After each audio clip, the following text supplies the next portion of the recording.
अहिले चाहिँ नि हिजोदेखि यहाँ यसमा भात राखिदिनु थालेको छु नि त। अनि चराएर आहा भगवान कस्तो खुसी लाग्यो। ओ माई गॉड भगवान। हेर मैले त्यहाँ खाना अनि पानी राखिदिएको छु। अमिनी त खायो बिचारा। ओहो हिजोदेखि राखिदिएको। हेर कस्तो खुसी लाग्यो। आमा नि त खाँदैछु। त्यहाँ मैले पानी पनि राखिदिएको छु, खाना पनि। बिचारा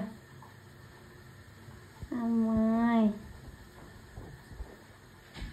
अब त ऊ त यति नै पो बस्छ जस्तो छ। ऊ चारो हेर्दै। यो बस्ने रुख पनि यहाँ छ नि त। फेरि यही रुखमा बस्छ यिनीहरू होला सायद। एउटा पोथी छ माथि छ। ऊ यसले चाहिँ उसको पोथीलाई हेर्दैछ।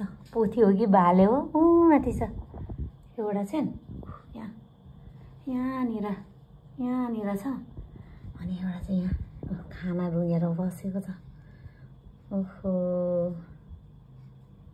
कस्तो खाना बासी भातहरू उब्रेको खानाहरू फ्याल्नुभन्दा होइन डस्टबिनमा हाल्नुभन्दा यिनीहरूलाई दिएको नि कस्तो खुसी लाग्यो आएर खाएपछि।